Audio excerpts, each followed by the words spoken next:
LegalizeFreedom.com. Why are we here? Where do we come from? Where are we going? From the nature of reality to the future of humanity.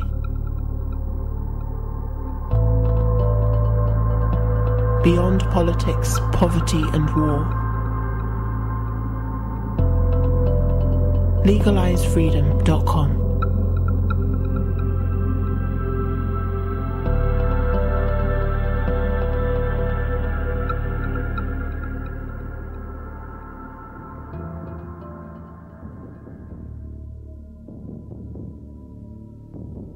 Greetings and welcome once again to LegalizeFreedom.com. I'm your host Greg Moffat, and my guest today is Mark Corske, who joins us to discuss his film Engines of Domination, Political Power and the Human Emergency. Is political power, armed central authority with states and war, really necessary for human society, or is it a tool that ruling elites use to live at the expense of everyone else? Engines of Domination offers a theory of political power as a tool, an engine that converts human energy into power and privilege for the rulers. Invented in the Bronze Age and ruthlessly refined for 6,000 years, today this engine threatens to destroy our world in a human emergency of converging political and economic crises, resource depletion, and environmental destruction. Applying his theory of political power to Western history, Corske makes a passionate argument that there is only one way to respond to this emergency. Armed central authority must be abolished, giving way to a world of peaceful, voluntary communities. 6,000 years of violence and chaos, of abusive power and plundered privilege is more than long enough. It's time for something better. Hello and welcome, Mark, and thank you so much for joining us once again on LegalizeFreedom.com. Hi, Greg. It's great to talk to you again. I really look forward to it. Mark, you and I spoke together about 4 years ago, a little over 4 years ago actually, talking about a book that you published at that time, or had published at that time, Engines of Domination, Political Power and the Human Emergency. That was later turned into a film. There's an updated version of that which we're going to be talking about. But before we dive into all that, just for people who don't know, tell the listeners a little bit just about who you are and what you've done. Well, professionally, my background is in mathematics and physics. I taught those subjects 35 years. Now I'm retired. But since my teens, I've been almost obsessed with thinking about political power and the problems of our world. And over the decades, I gradually pieced together an original way of thinking about that issue, connecting political power to the complex of problems I call the human emergency. Most urgently, the threat of nuclear war and the habitats being destroyed. And I finally got that formulated in the book in 2008 and got it published just a few months, I think, before we spoke. It's an original and fairly complex theory of political power as a tool rather than a natural feature of human communities. I regard it as an artifact that resulted when some factions in communities discovered how to domesticate the communities they were part of. An innovation that created new institutions that served the interests of those factions at the expense of the community. And in particular, I call it an engine on the analogy to a physical engine, a device that converts energy into useful work. The energy is the human community's energy, and the useful work is getting the community to act in ways that serve the authority and privilege of the rulers. That's the smallest nutshell I can pack the content of a nearly 300-page book into. I published it myself, didn't feel I could take the time to wait and try to find a conventional publisher. Okay, so that explained, by the way, on the interview page for this show, people can find a link back to our original talk together. But as you say, the book got turned into a documentary in 2014. We're talking here today because you've just released a new version. So what prompted that? I mean, obviously the message is as relevant as ever, but what prompted you to go back just to this particular information in this particular format?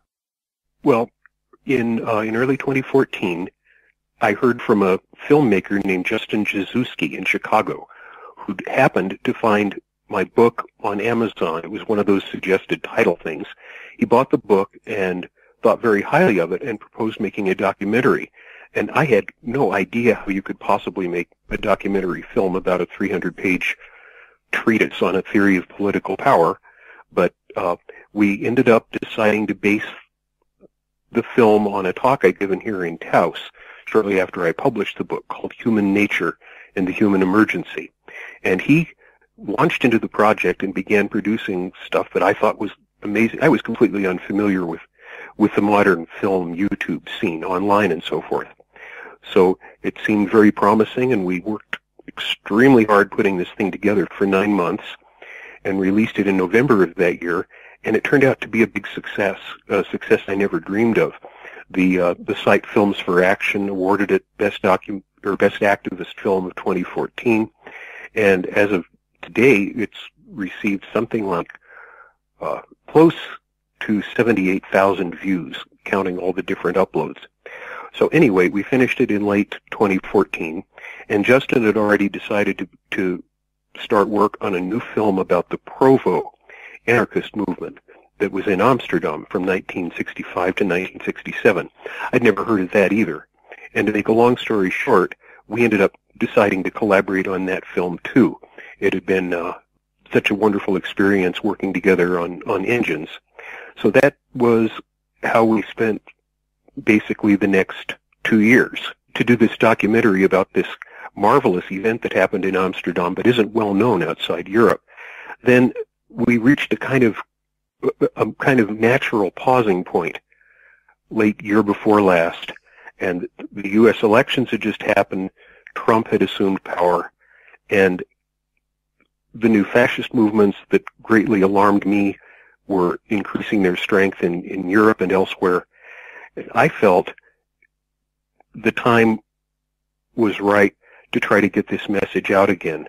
Further, we'd thought of ways that the original film could have been improved almost from before we finished it. So we decided to put Provo aside and undertake a remake of Engines. At first we thought it might be a fairly simple task, but as we dived in, we really found the film had a potential neither of us had ever glimpsed.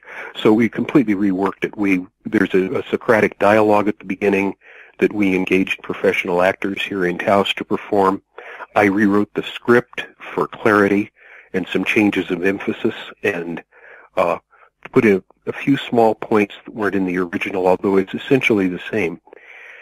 And Justin adopted a completely different style. Instead of the rather experimental kind of a bombardment of fascinating images of the original, now it's more like a conventional documentary in that the footage more closely follows the narrative and illustrates it, and also it's more serious. We omitted a comic song and a kind of party scene ending in favor of a more wistful and inspiring one.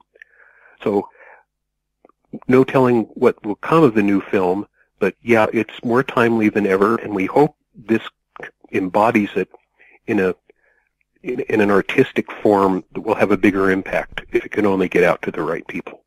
Well, you've outlined already the basic narrative of both the book and subsequently the film, and it's all about portraying where we are now in the world as very different outcome of a very different sort of, very different set of causes than most people imagine. And in an early part of the film, there's, I'm paraphrasing now perhaps, there's a quote, "When we see a creature acting its habitat, we see its nature." And people today are very quick to condemn our own species and sort of the havoc that we've wreaked on the planet. And they talk about human nature and its destructive dimensions and say, this is what we are, and, it's inevitable. We're all about conflict, and we don't seem to be able to live in harmony with the environment, even though, of course, there's a long human history of us doing that quite a long time ago, remnants of which we see in indigenous populations. I think what you're saying is that human nature isn't actually what we're seeing around us now, isn't the result of human nature per se. It's a completely different set of, as I say, motivations, causes, and effects. Yeah, well, the judgment on human nature is essential. People are speaking of us living in the Anthropocene epoch when human action is having a decisive effect on the entire planet, as if it were our species that's doing it. And it certainly is being done by members of our species. And certainly if our species weren't here, this would not be happening. But to me, that's like saying it is our species that writes poetry, or it is our species that beats children. Certainly members of our species do those things and commit war. My view is that it's not human nature to be violent and destructive, that we're actually an ingenious and cooperative species who survived for 250,000 years in relative peace and harmony with the habitat, and without anything like the modern institutions of armed central authority, privileged elites, states, war, slavery, and so forth. What I actually, in more detail, I think one of our traits, the trait for harnessing external sources of energy and domesticating plants and animals, enabled small factions of people to domesticate their fellows. And although that was possible for human nature, obviously after 250,000 years of no such thing happening, it was an innovation, not a natural development, as the film says, like a young man's face sprouting a beard. I believe this innovation took place about 6,000 years ago, starting in Mesopotamia. And it undoubtedly took a long time to come into a form that was really effective. But it seems understandable that since human beings basically try everything, and someone eventually is going to do anything, that some people would learn how to live at the expense of their fellow human beings. Then the question is, once you have that intention, whether it's conscious or not, even if you think you're doing good, but you're actually sneakily trying just to get a little more for yourself than the people around you, whatever, once that intention exists, what means are necessary to carry it out? You can only make a tool in certain ways, given its purpose. You can't make an axe with a wooden blade or a rubber handle. So if you want to domesticate communities, what means are necessary? And my theory spells out a very simple and rather colorful, but I think heuristically valuable set of 7 specific different kinds of institutions that you need to set up to really make an effective tool for making tools of human beings. And then the final question is, once that tool exists and is in operation, what are the inevitable consequences of it being used? And I think one can draw out that although one originally just intends to live at the expense of one's community, one is eventually going to have to engage in things like warfare and conquest. One is going to have to develop more effective weapons, more effective means of destruction, because one's involved in war and conquest. One is going to end up causing greater and greater destruction to the habitat as you have to acquire larger and larger amounts of resources to feed that process, and eventually you wind up with a situation very much like we find ourselves in today, where the institutions of power come to endanger the entire planet. Some people might say, well, if you had, going back into the mists of time, if you had some human beings kind of coming to this intuition or trying this innovation, living at the expense of the rest of the tribe, that isn't that a dimension of human nature? And if it isn't, then why didn't human nature prevent that small faction from coming to have the upper hand? But is it a case of that it just so happened that these that certain numbers of human beings or small groups of them acting unnaturally, just in a particular, of all the different innovations that were tried and different behaviors that are out there, this set of behaviors of, as you mentioned, about agriculture and energy, allowing that control, it just happened to run away with itself, get the upper hand, and it kind of snowballed from there, and it became harder and harder for individual human beings or to live outside of that or to be completely free of that and to not come under its yoke. I think it's very much like your second scenario there, Greg. First, this was unprecedented. I mean, there undoubtedly were many communities where some people kind of got an advantage or were exerting some power over others, but there is really not much evidence that was at all the typical case in communities before the Bronze Age. It was unprecedented, and if it were to be effective, I don't think it could have had a sudden onslaught. I think it may have began through, say, priest and priestess cults taking some small advantage over their communities under the pretext of being guardians of the incredible treasure that was stored in the granaries of those communities, and ministering to giving thanks to the goddess that provided that bounty.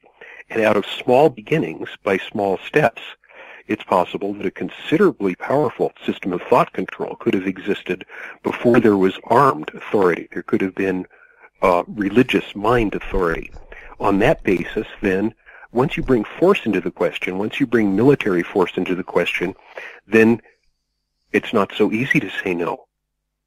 Once you have people with the first anti-personnel weapons didn't exist until the Bronze Age. The mace was the first weapon specifically designed for killing people, to smash their skulls. Once you have a system of thought control coupled with organized military force confronting you with the choice of complying or going into battle, which is not your traditional way of living in your previous 250,000-year history, it seems to me then the balance of power topples in favor of the conquerors.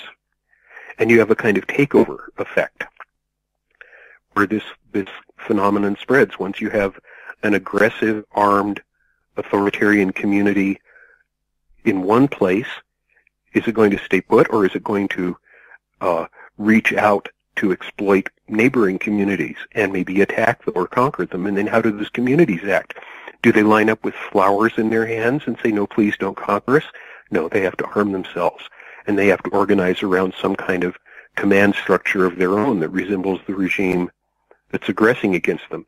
So you have a kind of domino effect, where once this process really gets dug in one place, the chances against being overcome there and squashed are much smaller than the chance of it spreading and propagating that same form of society around.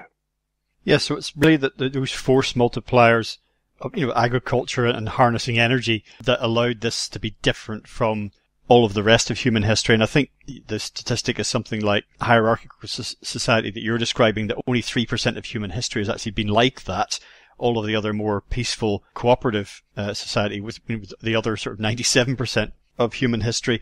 And of course, it occurs to me that then, and we see this all around us now, but in the early centuries of this happening, that people who do lever some advantage for themselves and set themselves above others, whether it was in the early days a priest class or whether later on it was based on material means, they then got to a point where they needed intermediaries between them, because it's all very well for one person, for example, to dominate a tribe of 20, 30, 50 people.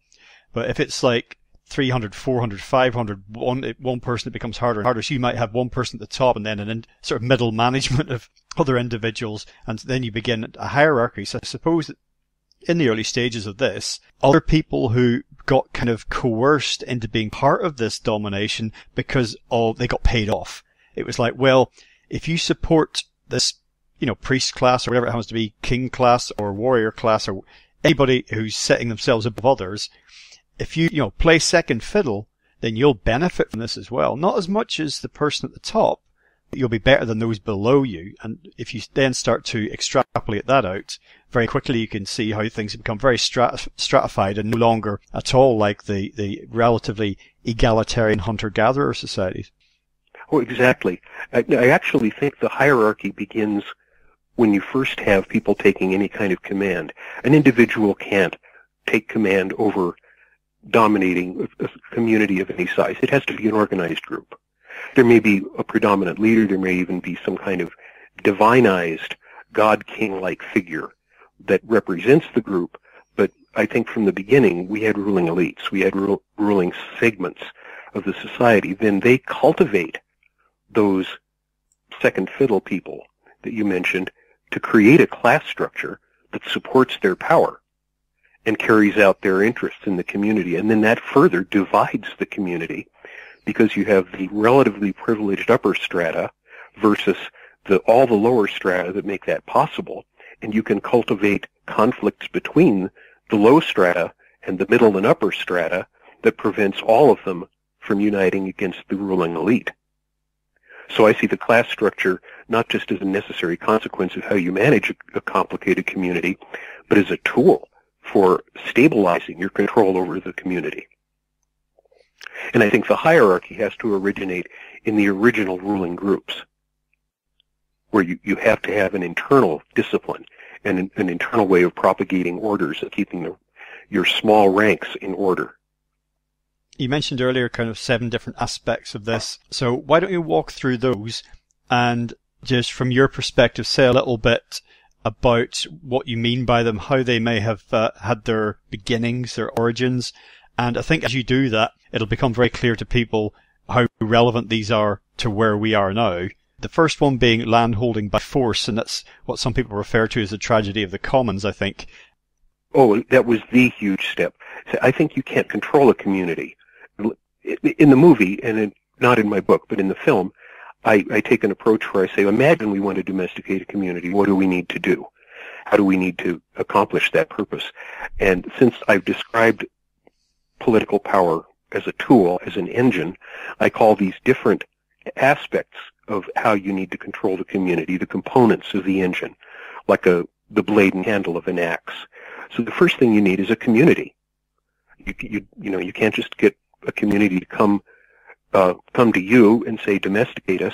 You need to capture the community somehow, and the way to do that is to take its land by force. Land had never, to my knowledge, been on any memorable scale held by force before the first Bronze Age kingdoms. And by that I mean that the small ruling faction and their armed associates occupy an area of land and set the rules of how people are going to live there. Then that captures the community, because the community needs the land for life support. And they're bound to it through all their traditions and kinships. It isn't just like moving from Houston to L.A. The valley that your people have been in from time immemorial is your world. So if that has been captured, you're captured. And then the rulers can make the subjects' lives depend upon obeying by holding their life support hostage if they don't obey. Instead of having land held in common, cultivated for the common good, now we have land held under the jurisdiction of some ruling authorities. So that's the fundamental component and remains so today. I don't believe there's a square inch of land on the planet that isn't one way or another under the jurisdiction of some political power now. Even the international ones simply put it under the jurisdiction of many national powers. That's the fundamental and remains the fundamental today. Then, in order to do that, as I mentioned a few minutes ago, you have to be highly organized. You need some way of carrying out complex actions effectively and reliably, and that means you need some way of transmitting orders from superiors to subordinates. I call that a command structure. So the hierarchy that develops begins with the need for an internal command structure in the ruling faction of a community. In order to stabilize that, at some point a system of written law will be helpful. If you have the commands and punishments specified in a reproducible form that can be transported around and so forth, that helps too. So you get something like an internal hierarchy and legislation of some kind, lawmaking, as a necessary consequence of needing to hold the land by force. Then, to hold the land by force and to maintain your command structure, you need weapons. It isn't enough to just wave your fist around. You need superior force over the people that you're trying to dominate. You also need a lot of other things, because you aren't busy out in the fields or the mines or wherever getting the raw materials for a human community. You're busy dominating it. So you need places to live. You need people to make your clothing. You need vehicles. You need paths or roads to transport things. You need a lot of institutions that produce all the things you need, which are in common with the community: food, life support, clothing. But above all, you need your weapons, and you need your other means of enforcing power: secure quarters, confinement for prisoners, things like that. And since weapons are tools that destroy, I call all of the organizations that the rulers need to use to provide their material needs the destruction industry. Today, that's obviously a pun on the construction industry, and today when we look at what's happening to the planet, it's some people think industry itself is the destruction industry, but that's the third component. So once you have those three components, You need people to do the stuff in the destruction industry. You need labor on demand. You need to make sure that you've got all those things that those institutions produce. So you need forced labor of some kind. You need to be able to make people do what you want them to do for you, whether they want to or not. And historically, that goes back to the beginning of domination. Historically, it's included slavery. After the Roman Empire, slavery system broke down as the empire began to withdraw and collapse. Serfdom. In more modern times, we have draft labor, where you simply basically conscript people into work. Prison labor, military conscription. And I regard wage labor for life support as forced labor because you're doing it under the threat of starvation. Also, taxes can be regarded that way. If you're paying 20% in taxes, one can say that 20% of your time is work being done for nothing. And if you didn't do that work, you'd lose your job. So you have to have the forced labor. Those components make a fundamental engine of domination, a simple one. But it takes a lot of force to maintain such a system. You can run the engine a lot better with three further components. The next is the class structure, where you reward different sectors of the community with greater or lesser benefits and advantages depending on how useful they are to you and how loyal they are to you. And as I mentioned a few minutes ago, that divides the community, so internal class conflicts can prevent a unified conflict, a unified uprising against you. That stabilizes your system by dividing the community. You can also stabilize the system by unifying it in your favor with some system of thought control, by propagating some idea like that the rulers are superior beings, god kings, or at least authorized to act by the gods, or that they represent the highest moral principles, democracy, freedom, peace, prosperity, and that therefore the people are lucky to be part of a system that's under such rulers, and that they should be loyal to it, and they should devote their energy to whatever the system demands of them. So that's the next to last component. The final one I colorfully call human sacrifice, because in order to make your threat of force real to the community, you have to use force at times, even deadly force. The film illustrates this with Kent State, which I think is probably one of the best known modern examples. Tiananmen Square also. There are many, but if you don't really crack down at times, the subjects are going to be able to call your bluff. But that's not all. You have to not only inflict that force, but in order to keep the loyal subjects loyal and to sell this to your thought control system, you have to justify it. So you have to have some kind of doctrine that killing is necessary for the good of the system, that killing is good when the rulers authorize the killing, that killing can be a noble duty, and even dying, like in war, can be a noble sacrifice to the good of the system, that some people must die for the good of others when the authorities say so, and that's why I call it human sacrifice. That can include things like ritual murders, capital punishment, war, even allowing that it's okay if industrial contamination kills such and such percent of the population, provided it's no more than that. Some people are certainly going to die. And to say that it's all right because it serves the greater good is human sacrifice. So that's my colorful and I think probably oversimplified, but I think I think it's thought-provoking and not far from the truth way of describing the different aspects of domination. Yeah, one thing that is made clear from what you just said is that all of this really is done under threat of death, really, for the individual within the system.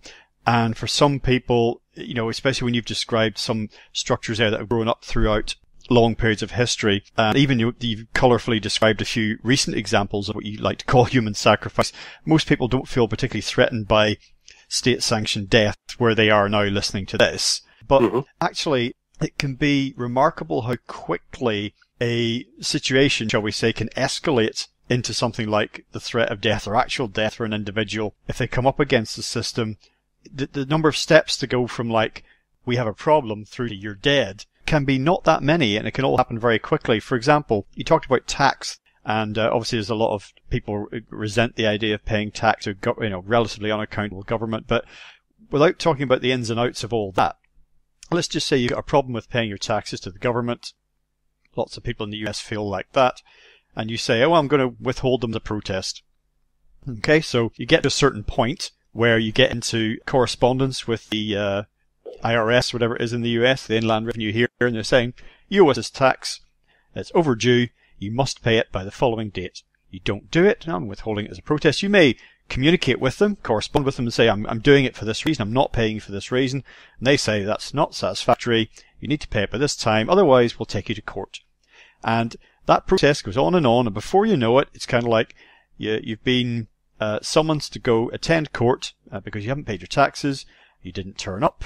They say, okay, well, now that we're going to add this extra penalty payments on there because you didn't turn up. And then it's like, well, you haven't paid any of this. Okay, so we're going to send some guys round, some bailiffs. They're going to come and take your possessions to the value of the tax you owe because you haven't paid. And you think, I'm resisting that. I'm not going to open the door to these guys. You see where I'm going with this? Yeah. It doesn't take very long before it's like, well, no, these guys are coming to take your stuff to the value of this that you owe. Otherwise, you'll be prosecuted and you'll go to prison. And you resist all of this, you don't open your property to them, you change the locks, you're in there. Eventually, at some point, and this doesn't take long at all, but okay, we're coming in, the bailiffs have the right to break the locks and come in, and they'll have police officers with them, just in case there's any trouble. Your last resort here, to resist this, forget who's right or wrong on either side, but if this is what you believe as an individual, you may say, no, you're not taking my stuff, I told you from the start, I don't agree with this. And it's like, we are taking it, what you defend yourself, however you do it. If you try and defend yourself physically against them, then that can result in you being shot in the US, probably shot by the police. And that's it, over. So, and that doesn't take that long. It wouldn't take very many months to go from an initial dispute to like a summary execution. Yeah, there has to be a steel fist inside the glove. But, and that's a good example of how somebody who's very far from conflict with the authorities could come into mortal danger. But look at demonstrations. Look at how the police are militarizing all over the world. In the United States, conspicuously, with assault vehicles and armor and all kinds of things, up to Raytheon's little, what's it called? I forget their euphemism for it, but it's a pain ray. It's a microwave transmitter that makes the skin agonizingly hot for use in riot controls. You can be in mortal danger if you're in a demonstration. And police killings in the United States are escalating. That fist is out of the glove here entirely. It's clear that the ruling elites understand that they may face a rebellion soon. And this militarization and of police and contingency plans for things, well, they've been training the military to do operations in cities for a long time now. The threat of actually bringing military force in addition to the police into the cities, it's still a little bit beyond the pale of what most people are aware of, but it's right there, and it's coming increasingly into sight. In terms of where we are now and some of the huge problems that we're facing, for example, on one hand, there's very practical, real-world problems. One of the ones that we hear about almost every day is climate change, and you can have whatever thoughts you like about what's causing that. The fact remains that it is happening, and we're seeing some problems as a result. Those look set to escalate. We've got problems with resource depletion, all sorts of things that our global societies depend on are being run down. Some of them renewable, some of them not, but either way being used beyond their capacity increasingly. And also we have the abstract economic systems that we run that are detached from the very resources that we have. How would you view these in terms of your scenario? Because you could say that these problems, climate change, resource depletion, artificial kind of fantasy land detached money system, are all artifacts of this huge command and domination system that would be unlikely to have arisen given, a different path if humanity had taken a different path. For example, when we see the remnants of the earlier societies that you spoke about earlier, say, for example, some indigenous societies, they don't drive their local resources that they depend upon to breaking point. They don't have arcane kind of baroque, financial systems that are detached from the resources on the ground. But what they rely on, what they depend on, and what they protect is what they actually have in the real world. Whether it's fish in the river, crops on the land, apples in the trees, whatever they might use for energy, wood. It's all very much based on what is real and also sustainably managed. Well, yes, and if those archaic societies actually did overexploit their habitats, they perished or disbanded, and the damage was limited because the outreach of the community wasn't that great, and the community that was causing the damage didn't survive the damage it caused. Today we have an entirely different system. One remark, Greg, I do think that the domination that the world is suffering today was probably inevitable. I don't think it could have been otherwise. I mean, conceivably, once people started trying to domesticate one another, there could have been some way to stop it. I can't really imagine what that would have been. But I think it's kind of like inevitably a child stumbles and falls when they're learning to walk. This capability of human nature to domesticate other creatures was going to get turned upon other human beings. And once it was, given how ingenious we are and how persistent we are, I think it was pretty much bound to succeed. So now the question is, can this inevitable digression from our natural way of living into a way of living that does violence to our nature in the world, can it be terminated before it wipes us out, like the earlier archaic communities that overstepped their limits were wiped out by the damage they caused? Now, to me, that's an open question. At times I feel pretty hopeless about it, but that's just a feeling. The future doesn't exist. It's an idea of ours.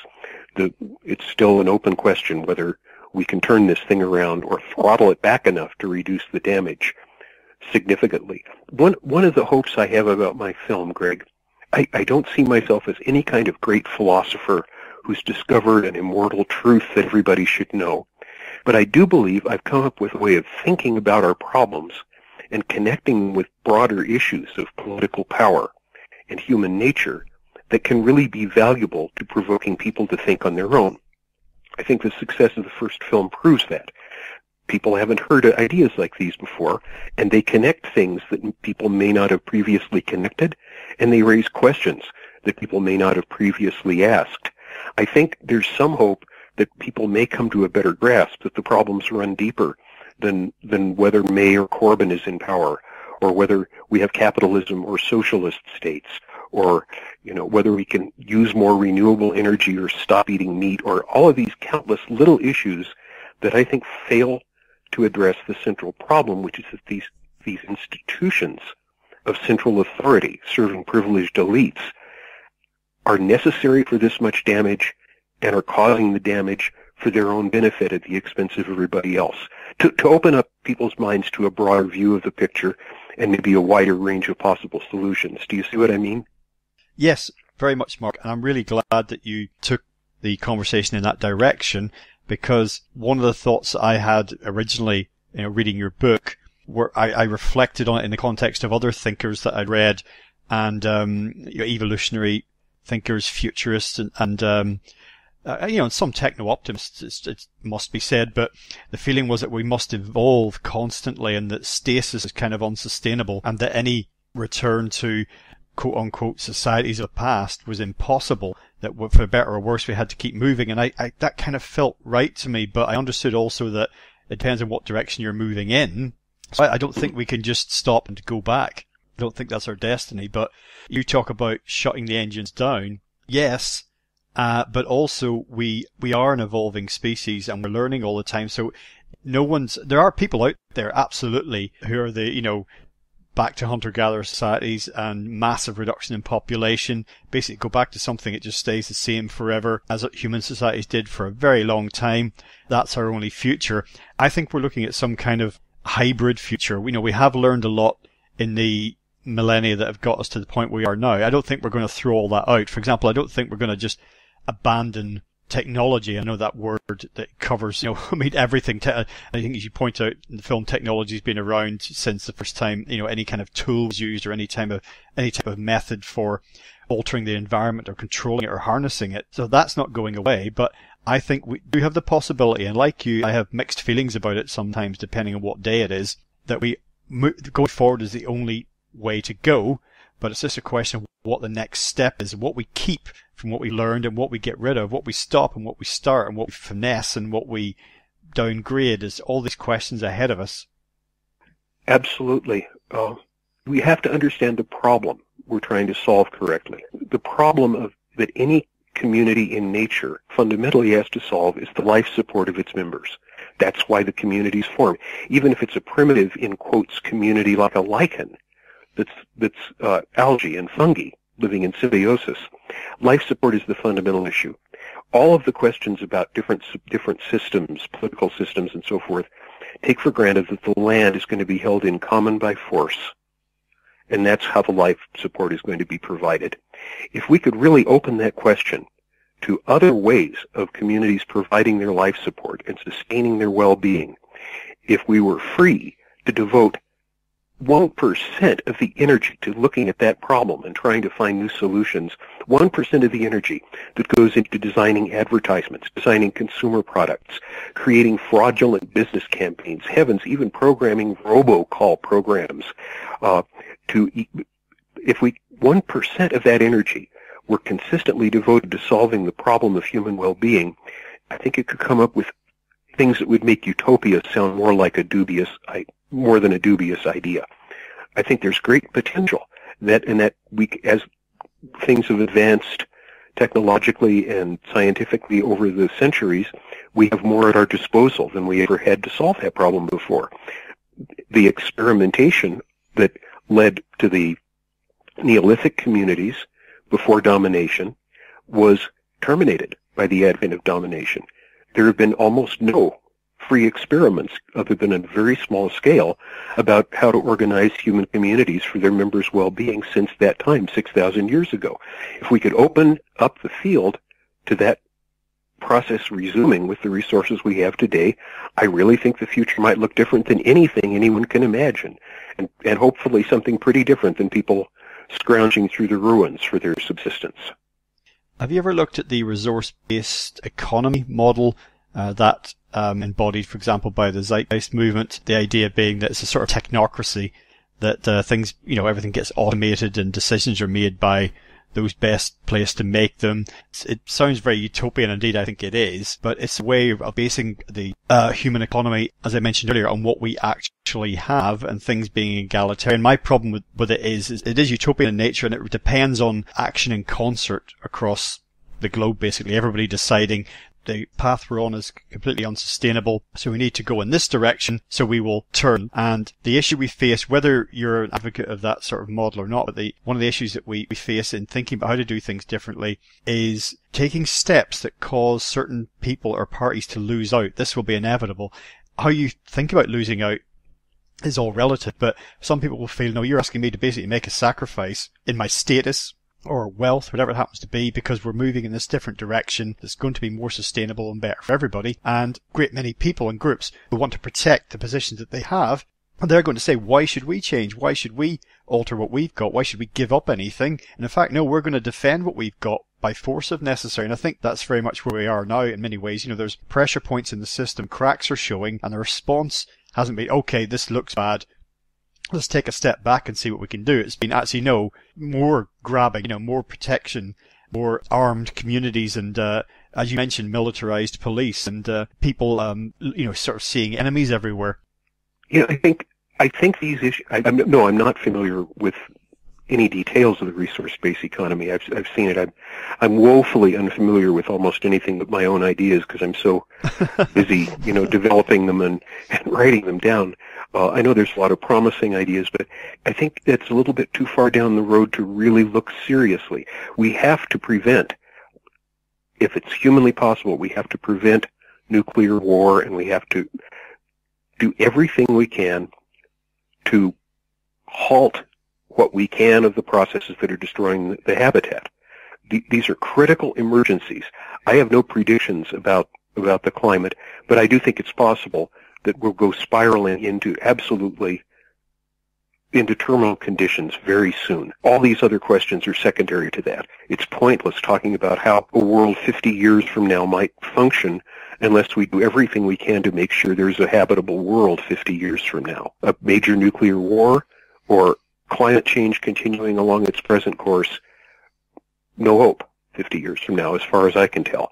I'm certainly not a climate expert. I know quite a bit of physics, but my heavens, the global warming was predicted. I read in 1976, NASA published a study on possible heavy lift vehicles that could basically be space freighters that could launch, enormously heavy payloads into orbit. And a major part of that book was a detailed analysis of how the emissions from the rockets would put greenhouse gases into the air, and a sober warning that under present greenhouse emissions projected for the next 30 or 40 years, global temperatures would increase by something like 2 Celsius. Well, that's nearly 40 years ago. There's no question that this process has to be throttled back and hopefully halted, or the game's off, Greg. Yeah, well, one big problem that I see at the minute is that a lot of people who are looking at some of the big global problems we face are suggesting technological innovations will take care of this. But as you mentioned about, the emissions from those rockets, that the cost in itself of that is absolutely huge. And, we have a tendency to pile technological solutions upon technological solutions now. And then you have unintended consequences, and more technological solutions are supposed to be the answer. And there's always the question of, the origination and control of this technology, who designs it and who controls it and how it's implemented. Well, there may be some hope in things like, carbon recapture. I don't particularly want to see big space mirrors up orbiting in the sky reflecting the sunlight. The obvious thing is to throttle the emissions, and that's not going to happen without substantial popular force. And when it comes to that, people are not aware of the danger. And I think this brings me to a point I hoped I'd be able to make. To me, the critical weakness of modern domination is that it relies very largely on thought control. Yes, there's always the threat of deadly force, but far more people are deluded into compliance by this incredible thought control system we all live under, from the media to education to even products that in some ways can control our thoughts. I think the most important, if people say what's the most important thing to do, I say first organize. Don't be isolated. If it's a community garden, if it's a community watch project, anything, get together with people around you and organize, because the isolated individual is powerless, and organizations can merge with other organizations into coalitions of action. Individuals can't. It's too big a leap. So organize, but above all, try to challenge thought control. It's the linchpin. If the thought control system fractured, if people suffered a massive disillusionment with the major media and the major avenues of indoctrination, then the truth might break through a lot faster, and people might be a lot more motivated to do what's necessary to really change things. Thought control has reached in heights I couldn't have dreamed of when I wrote my book. I wasn't very familiar with the internet at the time, hardly at all. But now we have things like, just to mention one issue, there are all of these various hoax theories going around. I even had one person tell me that nuclear weapons are a hoax. The earth is flat, whatever. And this has an insidious effect that I realized a few months ago.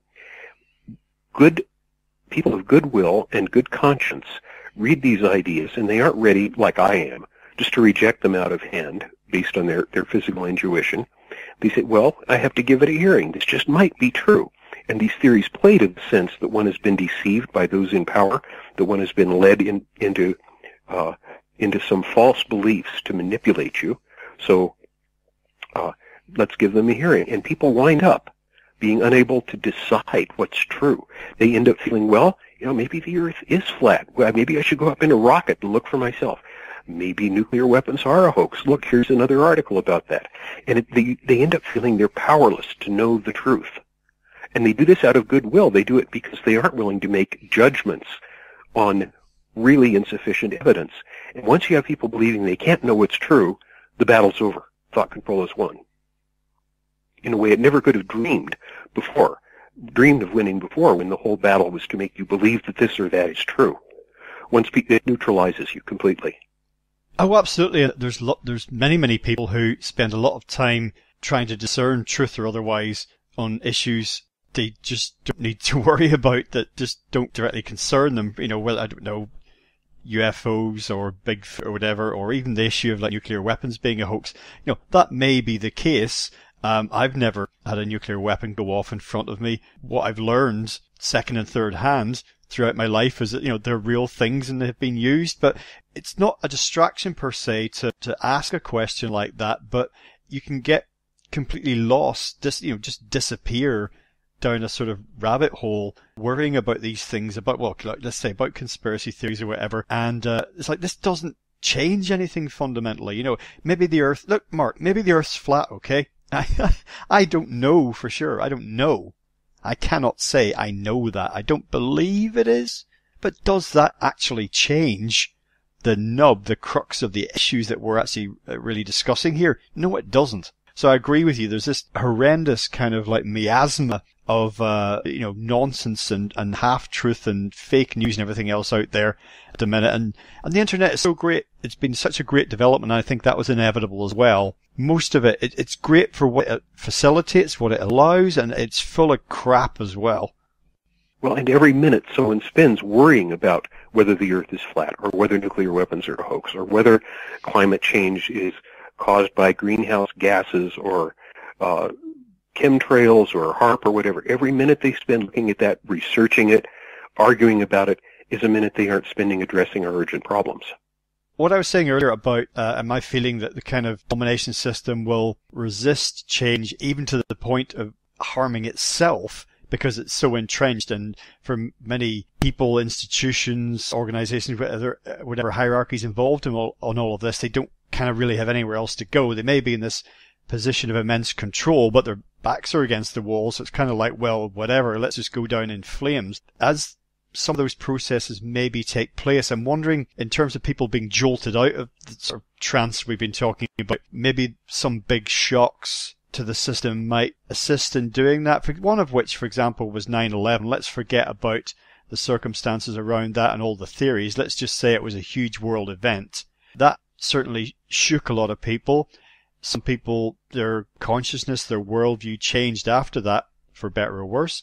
Some people went deeper into unconsciousness after that and into denial. So, but maybe more of these sort of events, whether they're extreme weather events or they're wars or whatever it happens to be, might jolt enough people just to a great enough extent to make a difference along the lines you're talking about. You were talking about people earlier, like waking up to this. But of course, every one of these big disruptive events is very destructive, negative in itself.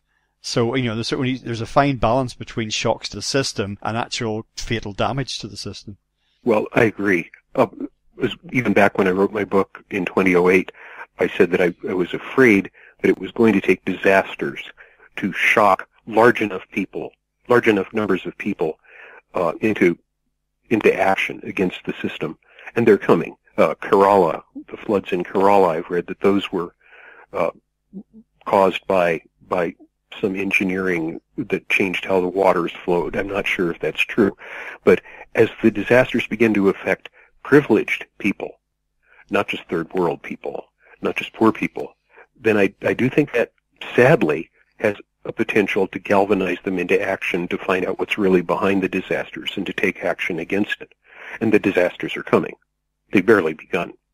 I mentioned earlier at the top of the hour this idea about as hierarchies began to develop in human societies, and those at the top needed people in between them and those at the base of the pyramid, so to speak, in order to mediate the whole thing. One pressure point along the lines of what we've just been talking about that may begin to increasingly show up is that when you have ruling elites who deploy enforcers to keep everyone underneath them in line, in a corporate structure, it would just be like, CEO and then senior management and middle management right down to the janitors. But somewhere in the middle, there are enforcers. And in our societies, when you and I walk out on the streets, it's the police. In extremis, it might be the army. But we can see this from some examples in history. At certain times of crisis, a point can come when, for enforcers, they feel it's no longer worth their while to stand their ground, to stand their ground and to take the shit. At some point, they're like, put down their weapons,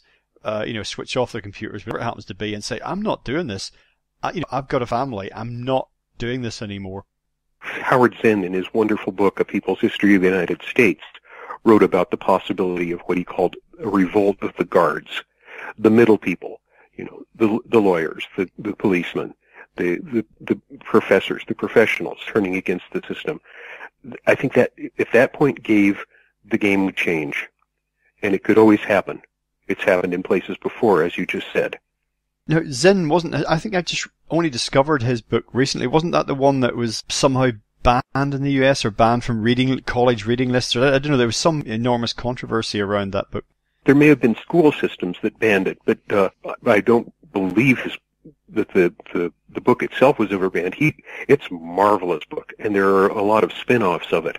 And he was marvelous, very humble and very sweet man who I had the privilege to meet a couple of times. But he's right there. It's the middle ground that is the linchpin in the whole system. If that falls, then the system breaks down, because everything below it depends on that being in place.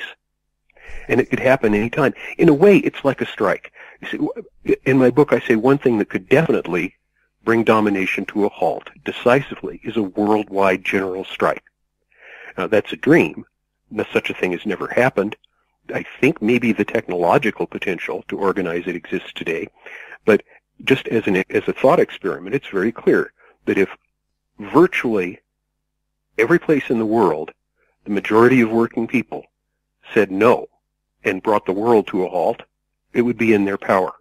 Kind of like the reverse of the strike of the men of the mind that Ayn Rand dramatized in the novel Atlas Shrugged. The strike of the people of the world against the rulers. But at a small scale, these revolts of the guard are exactly a kind of strike. If they happen, you have people refusing to play their role any longer and crippling the institutions that depended on them playing that role. Yes, and we were talking earlier, and the sort of revolt of the guards is a really, really important concept. You were talking earlier in your comments about the human sacrifice, that dimension of the system. Well, what currently happens, and this also echoes a little bit of what I was saying earlier about not paying your taxes and how that can escalate really quickly. What happens is, of course, is that the system makes examples out of rebels by slamming them down hard. Mm-hmm. And, of course, and that still has the power to absolutely terrify the vast majority of other people in the same position. You step out of line, maybe going forward, punishments for doing so will become increasingly draconian, and it takes courage. You've got to have a great deal of conviction, courage, or just be absolutely desperate to step in where someone else has been cut down, and do the same thing, put up the same resistance. Oh yes, but then there is another opportunity for organization, an affiliation of professors standing down because they refuse to be part of an indoctrination system. An affiliation of police officers, whatever, not just a guard, but organizations of guards doing it, makes a much more difficult target to attack brutally without repercussions. You see what I mean?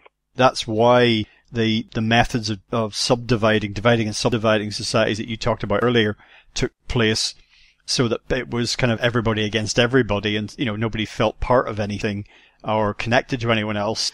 And, for example, you look at how unionization was taken down, as industrialization scaled up. Now it's so unpopular or unheard of almost to be part of a union, and organizing along those lines is frowned upon. So ways of organizing and working together were made more difficult. The manifestations of that we see in society today echo the ones, as you say, that formed and took shape in the very earliest stages of domination. It was just divide and conquer, I suppose. Exactly. Okay, well, in your book, and of course it comes through in the film, when we're looking for alternatives to this, we've been discussing, where we are now, what needs to change, what will change, what we can change voluntarily, what will change whether we like it or not, managed change, destructive, maybe uncontrolled change, all these various things are coming our way. Things might look like out the other side, is, who can say at this point. But I wanted to say just a word about anarchism, because in recent political interviews that I've done, I've been talking to some people on the right, I've talked to people on the left, and I've been unable to call myself anything really when it comes to conventional political ideologies. But I've said to people, look, okay, just so we can move forward in discussion, I'm essentially an anarchist. That's about the closest thing that I can come to. But I don't even like saying that because it's much misunderstood. But it is something that you talk about. So perhaps just give us your take. Anarchism is many things and has been many things in the little under 200 years that it's really been an explicit philosophy. My anarchism is different from many that you'll often find today. To me, anarchism is more a negative concept about what should not be. The word comes from the Greek anarchos, meaning without rulers or no rulers. The film doesn't mention anarchism until the last 10 minutes. To me, anarchism is not a plan for an ideal society because no one knows how it would really work. To me, anarchism is an ideal. It's a standard of human relations that communities don't need subjugating institutions, and they're best organized cooperatively by relations among equals, rather than between rulers and subjects and superiors and subordinates. It's an ideal that we can judge various institutions by. The more institutions embody authoritarianism, domination, and so forth, the more we should try to reform them. The more a community operates without those things, the closer it is to the ideal. But to me, anarchism is also heuristic, a very valuable heuristic idea, meaning one that can guide people to learn or make discoveries. Rather than as a blueprint for society, anarchism to me takes off from debunking the traditional political question, who should rule and how. This is a loaded question. It's like asking who should beat children and how. Does anyone have to rule? Are communities really impossible without ruling elites and subjects? And the question also diverts attention from what I said earlier was the fundamental purpose of any community, providing its members life support and well-being. Can a community under domination possibly, optimally, provide its members life support and well-being? So just to open the door to those questions, are those ruling institutions necessary? And what would really be the best way, or even a better way, to organize communities than under ruling authorities? That's the value of anarchism. It opens up new possibilities. And it throws the present system in a much broader perspective. Instead of capitalism, communism, socialism, fascism, right-wing, left-wing debates like that, it puts that entire system in a perspective where maybe that is just one side of a whole new range of possibilities for how human communities can be organized and for what human life could be. So an ideal and a heuristic concept. One of my favorite philosophers, Karl Popper, his politics are not my favorite, but he was a great epistemologist. In a very different context, he said, I don't need to be able to define good meat to know meat gone bad. My theory tries to show that there are good reasons to think that political power inevitably causes mass human suffering and destruction of the habitat. That's plenty good reason to decide that those institutions are intolerable and must be abolished. Whether we can do without them, how we can abolish them, and what we might have instead, I'd much rather leave for other people to find out. Because I've done pretty much all the thinking a man of my age can do in his life, probably, in just coming up with that theory. So I think it opens new doors. And my film, I hope, Justin's in my film, may be a way of raising new questions for people and opening new avenues of thought. I sure don't want to convince anybody that my theory is right, but I know it's worth thinking about for all those reasons I just said. Well, Mark, just a closing thought from me. When I first read your book and then saw the film versions and sort of reflected on those, what resonated with me instantly was something that I felt from a very, very young age, and it was actually from when I was first dragged to school, and I went to preschool when I was 3. I don't think, according to my mother, I almost made no sound until that age, until I screamed my head off when I was taken to school for the first time. I can still remember that day, And it's strange because I don't not necessarily remember much about being 4, but that particular day when I was 3. And I later came to characterize this in my own words as whether it was school or taxes or work or having in this country saying, oh, well, it's election time, Conservative, Labour. It wasn't so much that I said none of these things should exist. But what I wanted to know was, why do I have to be involved? And my question was, where did I sign up for this? I've got a national insurance number, apparently, whether I like it or not. It's not currently tattooed on my body, but I don't want a national insurance number, thank you. I didn't agree to it. I personally did not agree to this. So I came into a system, I was born into a system with all of this control and all of these contraptions and all this Byzantine and Baroque control paraphernalia that I don't want anything to do with. But if I say thanks but no thanks, that's not an option. Because as you pointed out earlier on, where can I go?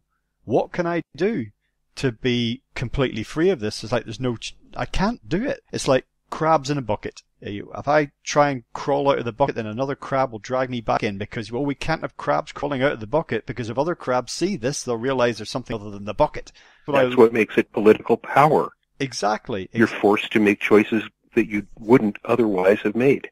Exactly. And this is why I so resent what day-to-day personal admin of like bills. And I understand, look, if I get something, I'm happy to pay for it. You know, if I understand that if I buy electricity, I'm buying it. That's fine. If I buy gas, that's okay. I don't have a problem with that. I understand. I'm not expecting to live free, as a lot of people think about anarchism means there's a lot of people who want to do nothing and just somehow, live off the backs of others. No, that's something completely different. But I want to make that choice freely, interacting with others and even other groups of people or companies, institutions, whatever. If it's free flowing and organic and voluntary, then I'm happy to take part or not take part.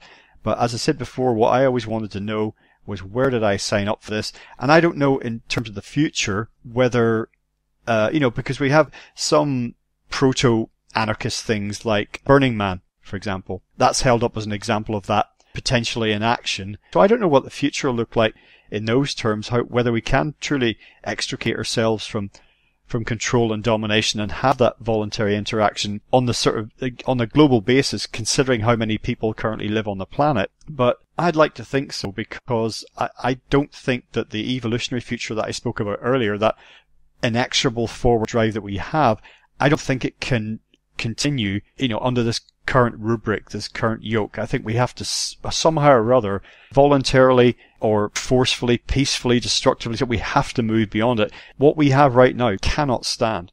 No way it can. In a way, it's as simple as communities taking control of their own affairs. Every community has institutions.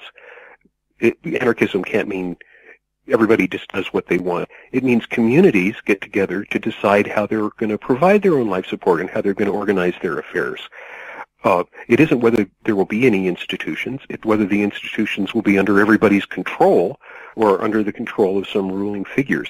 I think it could be at a world scale if community building started the process. Now, of course, political power is in the way of that community building. So I don't know how you get that obstacle out of the way, but I think it's possible in principle.